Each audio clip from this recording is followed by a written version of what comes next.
Taigi, tema labai aiški ir mes laimėjome sausio 13.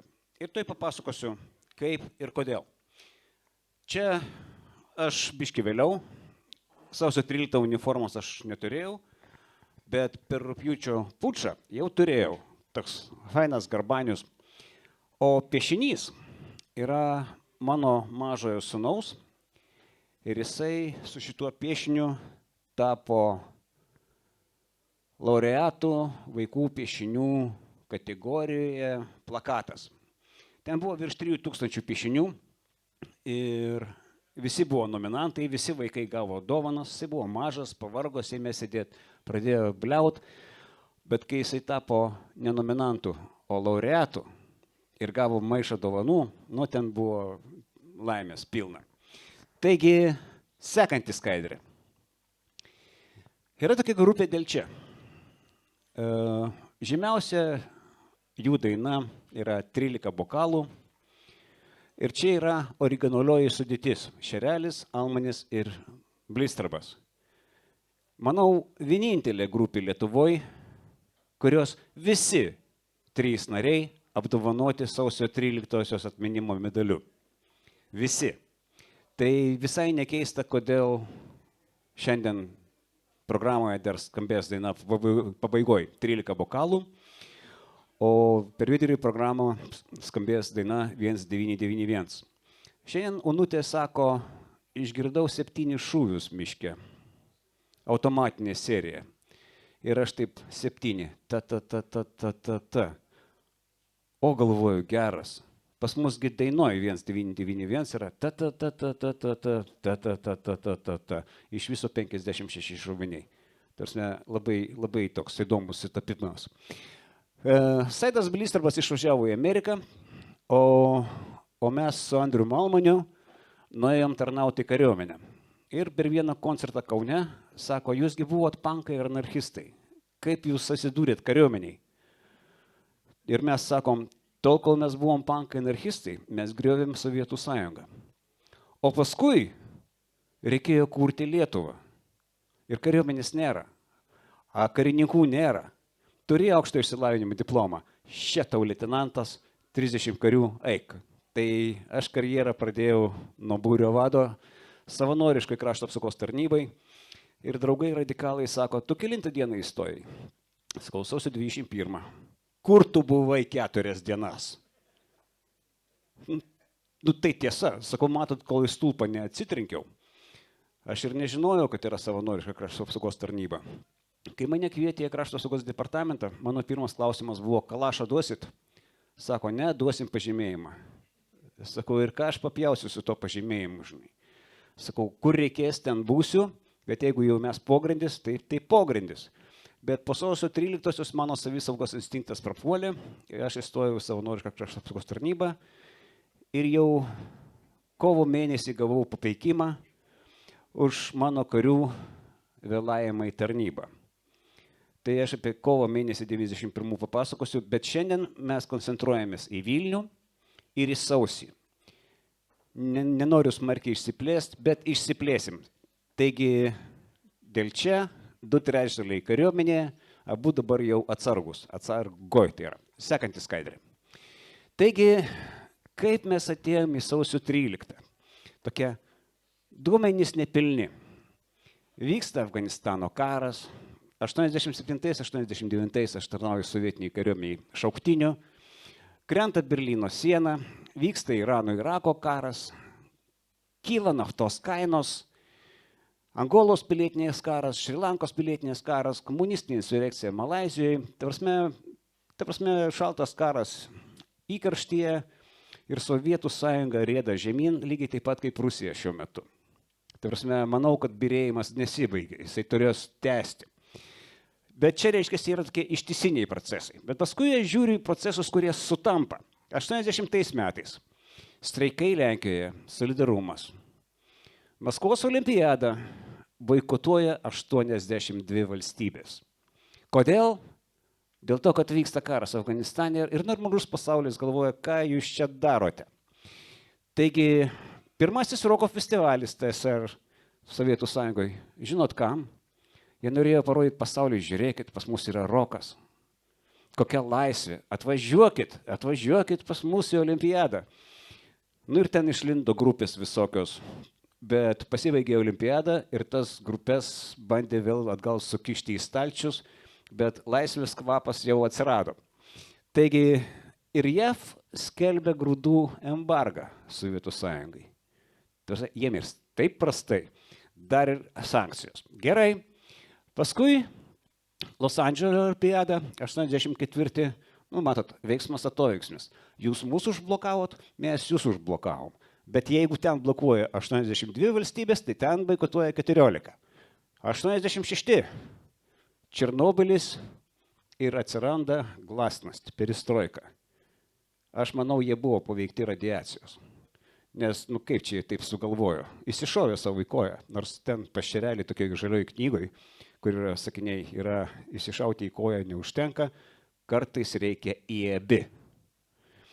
Tai 89 roko maršas, kaip sakant, Solidarność laimi rinkimus, roko marše nedalyvavau, nes aš grįžau iš sovietinės vojskės 89 rudenį. Tai ir toliau 91. Sekanti skaidrė. 91. Koncentruojuosi į Vilnių ir į Sausį. Bet yra dar kažkas, kas atsitiko anksčiau. Tai 90 metų kovo 11. Festivalis Aidas, bus sekantis renginys vasario 16, dar sekantis bus kovo 11, tiksliom datom, teisingai, taip, pasižymėkit, ta pati vieta ir manau, kad sniego bus mažiau. Aš šiandien iš Antakalnio iki čia važiavau 2,5 valandos. Rekordas, aš nugalėtojas. Taigi, sovietai sausio 2 užima Lietuvos komunistų partijos archyvą ryškiai tam, kad kažką paslėpt. Nes jaučia, kad kažkas gali nutikti, tai geriau mes pasirūpinkim savo archyvais.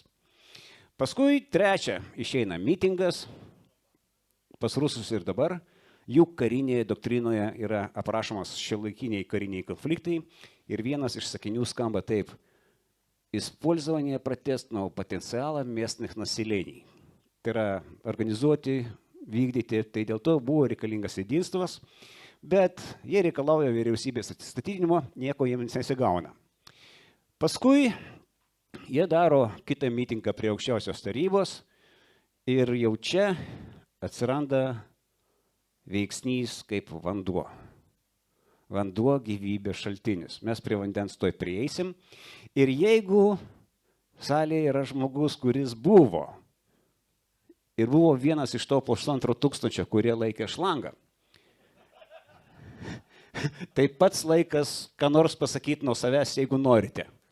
Antanai, bet tik trumpai, porą sakinių. Tai atsargos majorui Antanui Burokui suteikiam žodį, kuris patikslins to 1000 žmonių pavardės, kurie laikė tą šlangą. Mes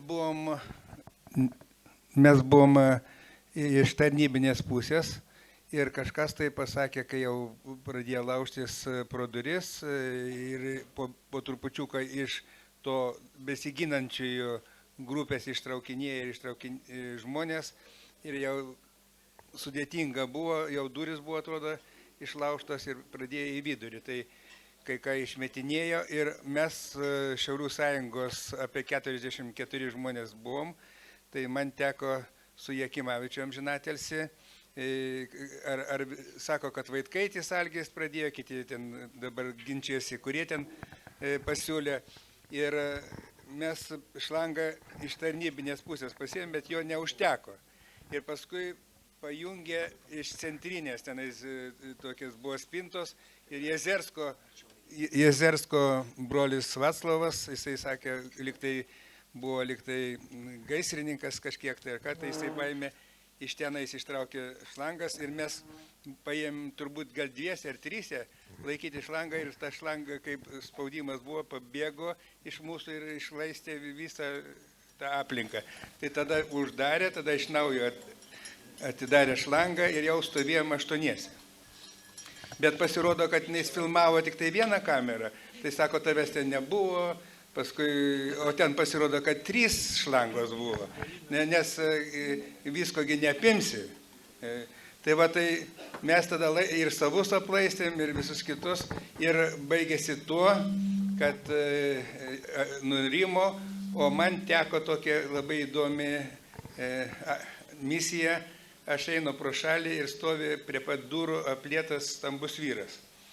Ir jisai, taip aš priejau kažkaip tai staigiai, pats nesuprasdama, a как здесь попали? А здесь мне затолкали. Говорю, ну пройдемся. Я не пойду нигде. Говорю, а ну пройдемся. Ir paėmė, jisai toks lengvas pasidarė ir Algimantas Švėgžda, universiteto dėstytojas, mes dviese nuvedėm jį į kambariuką ir jisai apklausinėjo. Tai kitaip sakant, aš eidamas, sakau, iš kur tu atsiradai čia? Sako, tai mes važiavam iš plasmasių gamyklos, skaitasi, pasveikinti Landsbergio. Aš sakau, o kas tu esi? Sako, aš baltarusis. Tai sakau, Čiurlionio vidurinė meno mokykla jau suvažiavimas buvo, jau mokykla atidaryta Baltarusių. Minske dar nėra, tai kaip tu čia...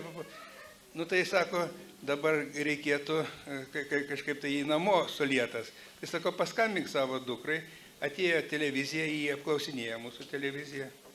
Nu tai, o Algimantas Švėgžda prašė šitą visą. Tai tiek žinių. Tai Antanas iki tarnybos Lietuvos kariuomenėje ir savanoriuose buvo Mikalojaus Čiurlionio menų gimnazijos fizinio kultūrinio ir lavinimo mokytojas, išugdė eilę žmonių, kurie atsirado Lietuvos kariuomenės orkestre. Aš juos sutikdavau. Ir šiaip, jeigu vartant KGB ataskaitas Vilniaus miesto senas, tai gana daug aprašymų minint Čiurlionio mokyklą. Kai kurios žmonės, kurie turėjo kličkas, mes neminėsim čia. Bet manau, apie vandenį Valerijus praleido vieną momentą, jis prisimins, kur dar vandenį naudojo. Tai buvo biški vėliau. Dabar aš einu chronologinė tvarka, 8 dieną paminėjau, 9 dieną, šiandien prieš 35 metus. Virš miesto skraido sraigtasparniai, mėto tuos listovkės, kaip sakant, aiškina, kad valdžia neteisėta, kad valdžia jau pabėgo ir kad, vienu žodžiu, eikit namo, pirkit rusišką degtinę. Nu, čia aš juokauju, to nebuvo. Ir būtent 9 dieną jau atskrenda pirmieji Iljušinai 76. Atskrenda Pskovo desantininkai ir atskrenda šita saugumiečių grupė Alfa. Taigi jau šiandien, prieš 35 metus, buvo aišku, kad be smurto rusai nepasitrauks. Sausio 10 yra šiuo metu Viršuliškėse gražus pastatas buvęs Dosafas. Sausumos pajėgų štabas, ten yra savanorių pajėgos, yra mokymų doktrinų valdyba. Tai šitas pastatas buvo užimtas sausio 10 dieną. Ar turime žmonių iš to pastato?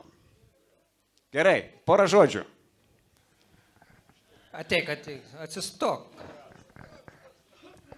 Ne, stotis aš tikrai nesistosiu.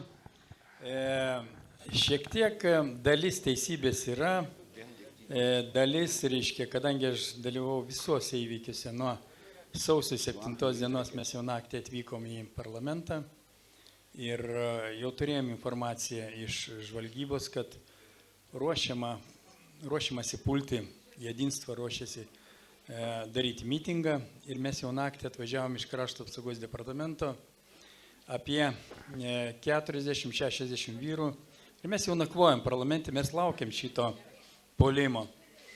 Apie šlangas, taip, dalis teisybės yra, iš tikrųjų jos buvo ne viena, jos buvo kelios, bet pagrindė ten iš tikrųjų buvo ne tik šauliai. Gynybą vykdė ir Krašto apsaugos departamento vyrai ir tuometinės ATAS, tai yra apsaugos tarnybos vyrai, mes kartu Aukščiausios tarybos apsaugos. visą šitą darėm. Jų tarpe buvo, nepamirškim, kad buvo ir priekyje buvo ir tos pačios policijos, tuometinės dar OMONas kartu stovėjo su mumis. Ir tik paskui Makutinovičius atsiskyrė, bet tuo metu sausio 8 dienos rytą 8 valandą mes kartu su tuometinė milicija, policija, tai yra Makutinovičiaus vyrais, laikėm tą frontą, laikėm tos smūgius tų KGB darbuotojų, tų karininkų perengtų ir jedinstvos, kurie puolė. Ir jų planas buvo užimti tuometinę aukščiausiąją tarybą ir pagal pagrindinį planą turėjo paprašyti pagalbos iš sovietų, kurie jau leidosi, kaip ir jūs minėjot, Valerijau, tai jau buvo ir Pskovo divizija leidosi, ir Alfa daliniai, jie tik laukia to signalo, kada tik tai bus paimta aukščiausia taryba užimta, išvaikyti deputatai ir turėjo būti perimta visa valdžia. Ačiū Dievui, visų šitų pajėgų ir žmonių, tai yra visuomenės, kuri Landsbergio pakvietimu atėjo ir apgynė kartu su mumis, mes išsaugojom tą tuometinę pagrindinę, sakykime, mūsų tą barikadą, tai yra tuometinė aukščiausia taryba. Toliau, jeigu kalbėti, iš tikrųjų, Valerijus teisingai pasakė, bet kalba eina ne apie 10, o apie 11 sausio. Sausio 11 dieną, 11 val. 52 minutės, pirmas pastatas buvo užgrobtas, tai būtent tas Krašto apsaugos departamento pastatas, arba tai yra perduotas Viršuliškėse, kuris buvo iš Dosafo. Dosafas būtent perdavė mūsų Krašto apsaugos departamentui šitą pastatą. Ir sausio 11 dieną jisai buvo užpultas ir buvo užgrobtas. Ne 10, o sausio. Jo, čia tokia skaidrė. 11, jo. Taip. Šiek tiek jo. Ir aišku, iki tol mes su kolega ten buvome, buvo įvairiausių provokacijų. Važiavo iki tol į karinės virtinės uazikai, švietė į langus, provokavo, bandė pasižiūrėti, kaip reaguos Krašto apsauga tuometinė į apsaugą šito pastato ir bandė žiūrėti, kokios pajėgos ir kaip mes reaguosime visą šitą. Jie šitą bandė, viską tai yra darė, planavo ir sausio 11 dieną ryte 11 val. 50 minučių aš gavau skambutį telefonu ir kur nesupratau, apie ką ten eina šneka. Telefonas šnypštė ir absoliučiai nieko nebuvo girdėti. Kadangi aš buvau šito pastato apsaugos vadovas, aš buvau paskirtas nuo tuometinio Audriaus Butkevičiaus, Česlovo Izersko ir Jono Paužuolio vykdyti apsaugą šito pastato.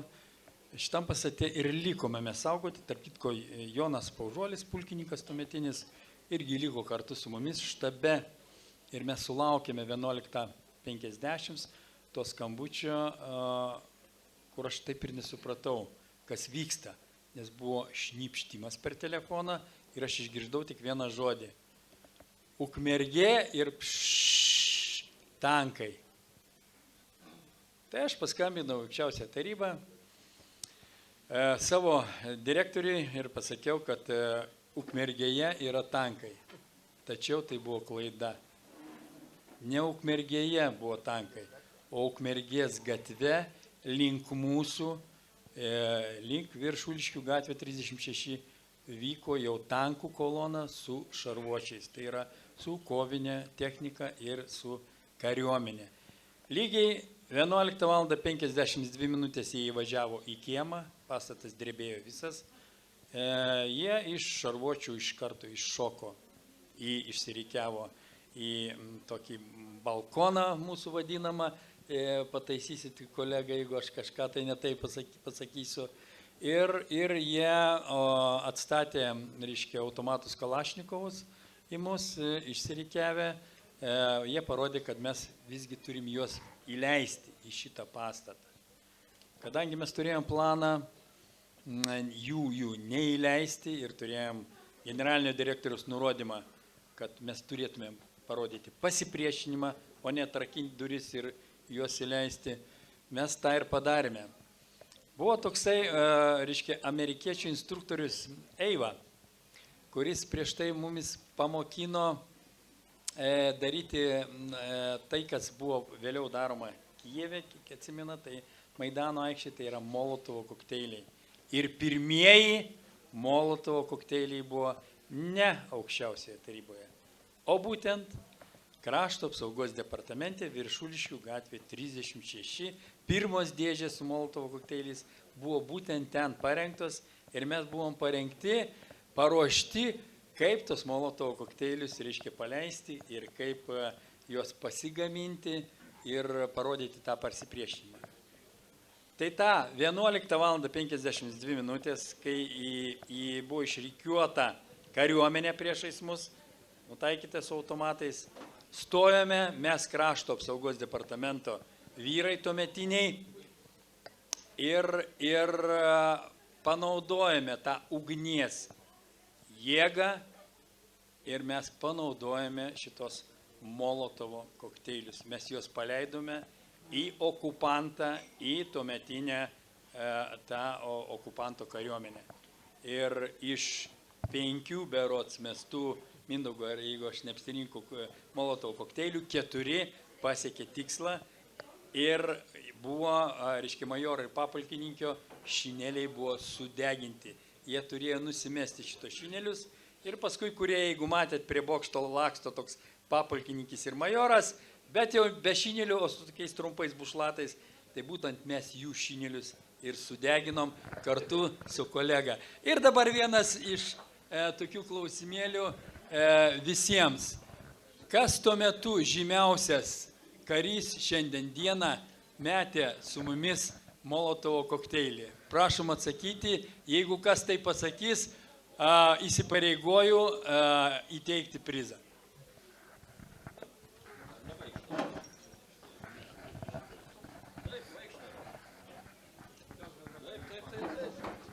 Taigi, Karolis užsidirbs mano prizą, aš asmeniškai jam įteiksiu vėliau. Iš tikrųjų, tai yra šiandien dieną 4 žvaigždučių generolas, kariuomenės vadas Raimundas Vaikšnoras. Sausio 9 dieną jis atėjo pas mus, užsirašė, jaunas vaikinas, užsirašė eilinių savanorių į mūsų tiesiog sąsiuvinio lapą, kaip savanoris, ir po 2 dienų jisai pakrikštijo okupantą kartu su mumis, mesdamas šitą Molotovo kokteilį. 20 metų apie tai mes kalbėti negalėjom, nes mūsų buvo paprašyta kariuomenės ir tuometinio, reiškia, generalinio direktoriaus Audrius Butkevičius apie tai nekalbėti.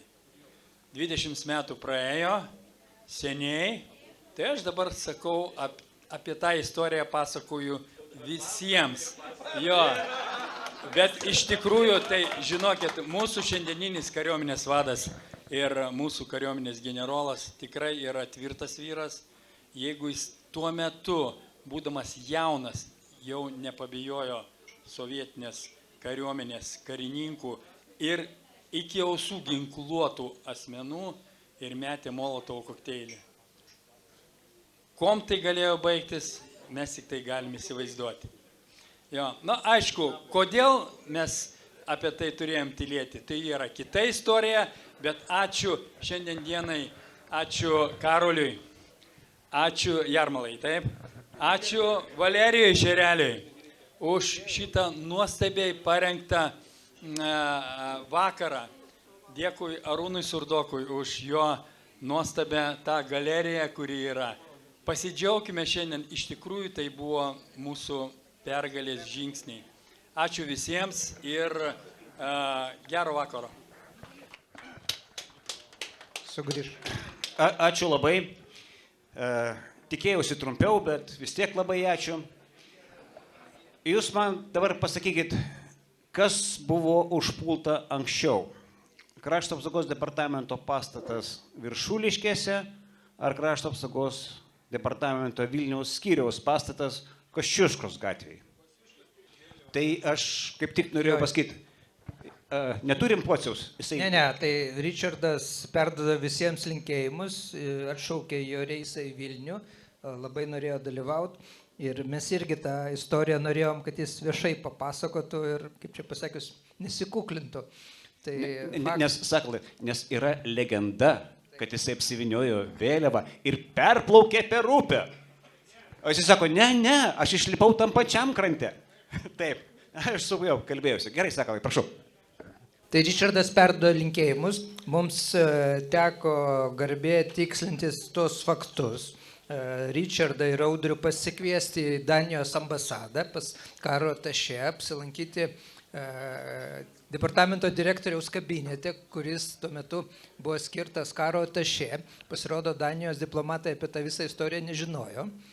Ir švelniai tariant, mes paskui nutarėm, kad vertėtų tą dalyką, kad šitoj vietoj buvo atkariama Lietuvos kariuomenė, pažymėti atminimo lenta. Lenta yra pagaminta, bet dėja dėl kai kurių Vilniaus miesto savivaldybės, kai kurių vadovų kinkadrebio tas procesas yra sustojęs, bet mes vilčių nenuleidžiam.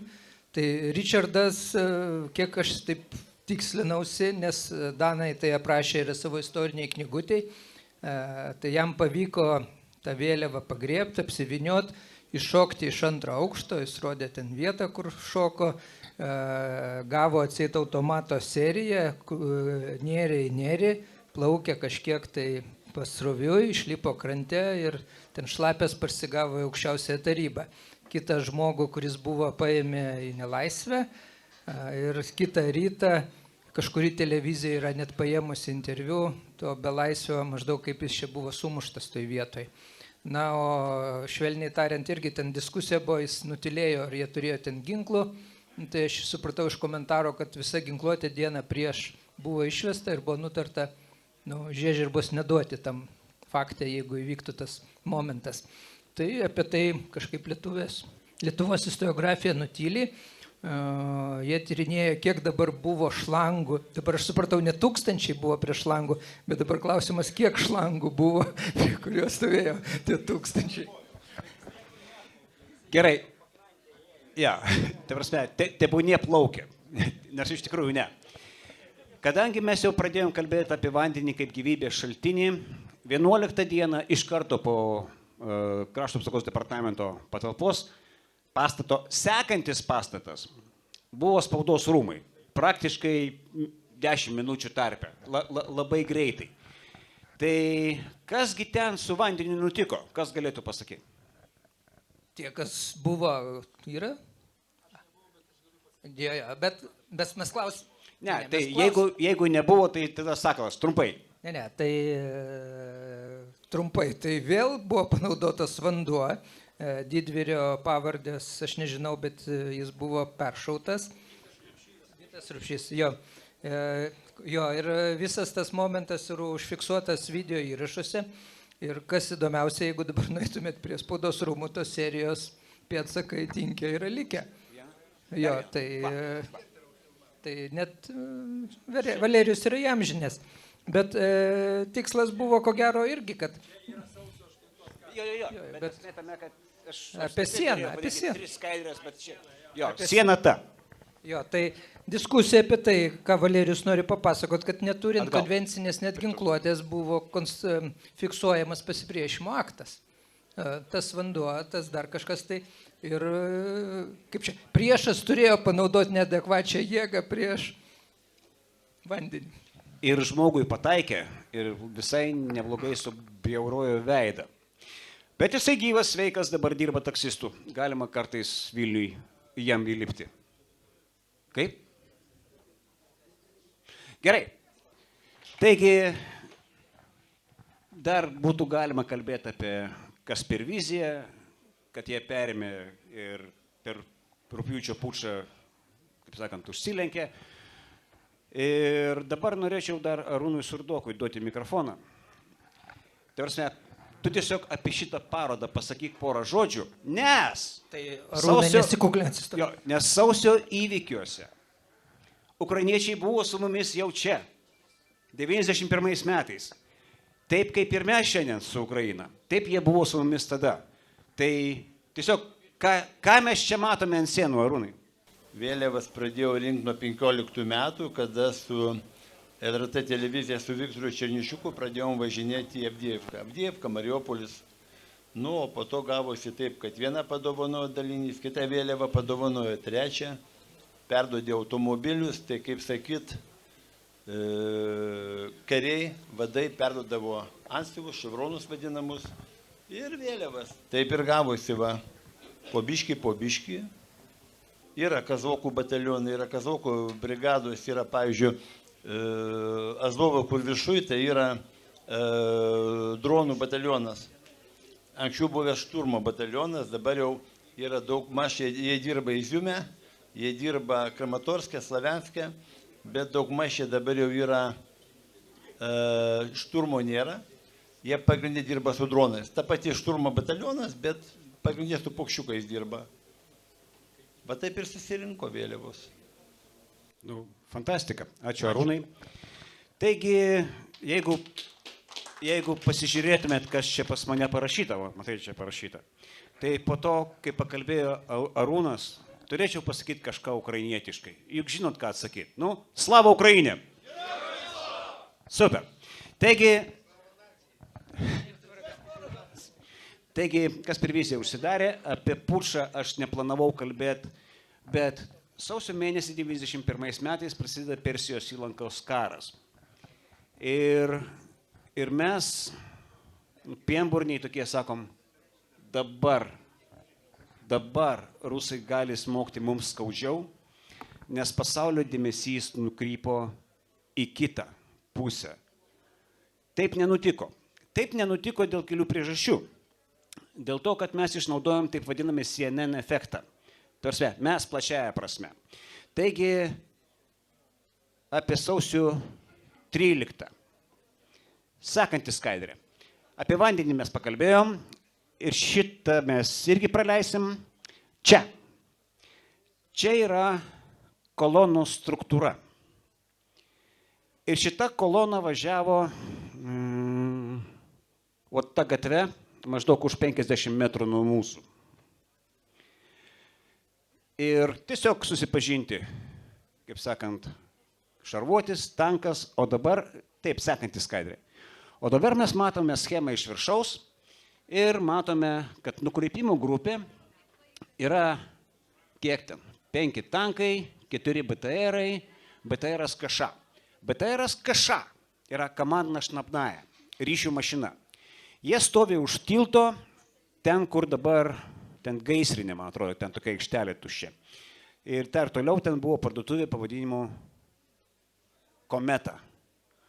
O Savanorių prospektas tada vadinasi Kosmonautų. Va, ir ta ZSU, ta 23 mm, žmonės sako, šaudė imitaciniais šoviniais. Tankai šaudė imitaciniais šoviniais. Neturi. Suškė neturi imitacinių šovinių, tankas neturi imitacinių šovinių, tankas gali iššauti parako užtaisą. Tai yra ten kažkur tai gal net užupėje kažkam stogą pramušė, teisingai sakoma, ne? Ja. Ne, nereikia šaitas, tiesiog nukrito, o jinai 23 mm yra, geras akmuo. Taigi, kodėl veikia ta už tilto klaidinimo grupė? Nes aplink bokštą stovėjo daug žmonių. Ir galvoja, tam, kad tų žmonių neužmiršti visų, o šiaip galvoju, pašaudysim ir jie atbėgs. Ir kai kurie žmonės iš tikrųjų pasimovė ir pradėjo bėgti link tilto, bet tankai jau atvažiavo ir, kaip sakant, schemą, jeigu žiūrėt, nežinau, ar turėjo kitą, atvažiavo iš tos pusės, dabar iš dešinės. Tada žmonės prie bokšto grįžo. Matom BTR, matom tanką, matom biškį bokšto. Sekanti skaidrė. Čia po visko. Tarsime, perėmė, saugojo filme, iš tikrųjų buvo pasakojama, kaip puolė, kaip lipo, kaip liftą išjungė. Kai aš rodžiau nuotrauką grupė dėl čia, tai manęs prie bokšto nebuvo. Aš buvau Juragiuose. nes Žemės ūkio akademijos studentai saugojo Juragių retransliacijos stotį. Almanis Andrius, jisai buvo akmeniai, jau jisai buvo instruktorius. Ir tik tai mūsų klavišininkas buvo prie bokšto ir mes paskui ilgai juokavom. Nesugebėjai išsisukti nuo smūgio ir dėl to gavai medalį, nes jam su buože į galvą trinktelėjo neblogai, jisai atsigulė į ligoninę. Bet, kaip minėjau, grupė dėl čia, visi trys apdovanoti sausio 13 medaliais. Bet LRT pastatas buvo užimtas anksčiau, bet KTS-ai kilnojamos televizijos stotis, jos buvo paslėptos, jos buvo paskleistos po miestą ir sugebėjo tam tikrą atstumą transliuoti. Bokštas buvo užimtas, Vilnius nutilo. Kaunas prabilo per minutę. Labai greitai. Teisingai, ne? Ir šita nuotrauka iš tikrųjų nėra negatyvas. Prasme, nu ir kas, kad jūs užimėt šitą vietą? Jūs neužimėt visos Lietuvos. Aš kurį laiką, 91, 2, 3, 4, visą laiką save biški keikiau. Kodėl aš nebuvau prie bokšto? Nu, kodėl aš nebuvau prie bokšto? Mano draugai ten buvo, žinai, o aš nebuvau. Paskui, jau po kokių 10 metų man dašuto, aš buvau ten, kur reikėjo būti. Nes jeigu aš nebūčiau ten, jie būtų ten atvažiavę. Ir visi, kur buvo kažkur tai, jie yra šaunuoliai. Ir tas standartinis radikalų klausimas, kur tu buvai sausio 13? Ten, kur reikėjo. Taip, nu, nebent buvai vienas iš tų 30, kurie persimetė į sovietų pusę, žinai. Tai tu jau tada tikrai ne toj pusėj. Sekantis skaidrė. Čia iš karo teorijos. Yra toksai terminas kulminacijos taškas. Kulminacijos taškas tai yra laikas ir vieta, kai susidarius tam tikrom aplinkybėms pajėgos nebegali tęsti operacijos. Sausio 13 buvo kulminacijos taškas. Kai aš dėstau kariūnams, jie sako, o čia kaip nors paprašiau galima. Galima. Kai tu imi teniso kamuoliuką ir meti jį į viršų, tam tikrų momentų jisai pakimba ore, jisai dar nekrenta, į viršų neskrenta, bet jisai kris. Tai yra kulminacijos taškas. Tai vat sausio 13 buvo kulminacijos taškas ir buvo aišku, jie kris. Tai, sakantys skaidrė, čia kovo mėnuo, aš jau būrio vadas, surinkam 28 vaikinus, nu praktiškai visus arba medžiotojus, arba kariuomeniai tarnavusius, arba brakonierius. Kodėl 28? Daugiau, kad šautuvų tuo metu daugiau nebuvo. Ir man paišo schemą. Sako, bolševikai ateis iš šiaurės, mes čia padėsim 2 kulkosvaidžius, čia kiti žmonės ten, ir mes juos sukaposim kryžminę ugnim. Sakau, labai atsiprašau. Tai nėra kryžminė ugnis. Sakau, jums pasiseks, jeigu prarasite 50% kulkosvaidininkų. O tikimybė, kad prarasite abu, nu yra 50%. Sako, ką tu čia supranti? Sekantis skaidrė. Sakau, štai čia yra kryžminė ugnis. Sako, geras, taktikoje nusimanai. Sakau, šiaip tai čia geometrija. Tai tada noriu papildyti mokymų lygį tuometinį. Visi rovėmi kariuomenės savanoriai. Pavyzdys, aš atsiradau geografijos institutė, iš kurio buvo gana daug mokytų žmonių, kurie nuėjo į Kaspą, skatą tuo metu. Ir atsimenu vienus mokymus, kur mus išrikiavo ir aiškina, štai mes įpilsim šitą į tą butelį ir gausis Molotovo kokteilis. Ir šalia mane stovi chemijos mokslų daktaras ir sako, žinai, ką tu čia supilsi, nieko nesigaus. Nu, jis nesakė, kad jis mokslų daktaras, ne, sakė, tu neaiškink, mes viską žinom geriau. Nu, jis tada sako, brangusis, aš chemijos mokslų daktaras vadovauju laboratorijoje ir mes tos kokteilius gamindavom, kurie be uždegimo ten natrio įdėdavo kažkokio laboratorinės salės, jo padarydavo. Tai pavyzdys diskusija apie tai, kad tuo metu žinios ir kompetencija buvo reikalaujami, mes jų ieškojom. Ir nebuvo autoritetų, kurie, kaip čia pasakius, pasakytų, kad taip reikia. Bet mes džiaugiamės kiekvienu, kuris atėjęs su kariška kažkokią patirtimą atsineždavo. Tai pavyzdys, jeigu buvo Eiva su savo žiniom, kažkoks kitas žmogus iš tarybinės kariuomenės atėjęs, perbėgęs į Lietuvą, bet dar irgi jau mes ėmėm jį kaip autoritetą ir visą kitą. Tai aš tik kaip pasakojimą galiu pasakyti, kad sausio ten kokią 15 dieną man esant Maskvoje pas mus atsirado toks Valdas Tutkus, vienos akademijos tuo metu dėstytojas. Nu ir sako, aš noriu už Lietuvą atkariauti. Nu, mes jam sakom, tu gal pabaig tą generaliteto akademiją, mes paliudysim, kad tu už Lietuvą jau tada norėjai. Bet tokių karininkų daug buvo, mes beje gelbėjom, jos bėgo į Lietuvą. Faktas, paskui mes atsirinkom, kas kur buvo, kai kas pagadino mums gyvenimo, bet jie buvo kompetencijos šaltinis mums tuo metu. Nu, dabar pabaigai. Aš noriu pakviesti į sceną Arūną Surdoką, Arnoldą, Antaną, Arūną, Sakalą, tokiai bendrai nuotraukai. Taigi, visai pabaigai. 91 metais aš mokausi Žemės ūkio akademijai, bandau tapti miškininkų inžinierių. 92 miškininkų inžinierių aš tapau, pagal specialybę dirbau niekada, iš karto nuėjau į kariuomenę. Ir 91 Juragiuose, būtent per sausio įvykius, su mumis sėdėjo ir mūsų dėstytojai, o mes buvom tokie 6 žaliaraišiai ir gaunam pranešimą, atvažiuoja tankai. Nu ir mes, kaip sakant, išeinam prieš vartus su basliukais ir galvoju, atvažiuoja tankai. Nu, tarsi, ryto nesulauksiu. Aš rūkau. Atvažiuoja sunkvežimis, gal 666, tai pravažiavo, sustojo, matau, kareiviai sėdi. Ir aš taip tą cigaretę taip čmaukšt, galvoju, nu viskas, dabar reikės peštis. Jie pastovėjo gal 50 sekundžių, o laužų pilna ir jie nuvažiavo. Bet vienas momentas labai svarbus, prieš atvažiuojant, kai tik atėjo pranešimas, kad atvažiuoja tankai, mūsų gerbiami dėstytojai, docentai, profesoriai, nu, vienas, gal 2, jie sakė, vyrai, laikykitės ir per arimus. Va, tai rugpjūčio pučas. Jau aš uniformuotas, čia Žemės ūkio akademijos stogas, pirmasis bendrabutis, čia yra plentas Šakiai Kaunas, turim 2 medžioklinius šautuvus, vienas 12, kitas 32 iš viso muziejinė retenybė. Aš turėjau Margolino pistoletą, tai paminėjot Molotovo kokteilius, mes nuėjom pas sargą, ten sakom, gal gali padėti su Molotovo kokteiliais. Tai sargas mums paaiškino, kaip maišyti, kokiom proporcijom, kur pijokai paliko butelius, mes dėžėmis atsinešėm ir palei plentą pasidėjom. Žinai. Tada sakau, gal turi kokių, nežinau, vinių, nes mūsų šoviniai yra, žasim šaudyti. Jis sako, ką jūs norite iš to šautuvos vinis dėti? Sako, imkite plaktuką, nukirskit klemas nuo akumuliatorių, trinkit tarp plytų ir pasidarysit šratus. Akiai. Sakau, dabar žiūrėk, 2 kreplės aš prisikarpysiu nuo spygliuotos vielos tų ežiukų, tų kaltrapų.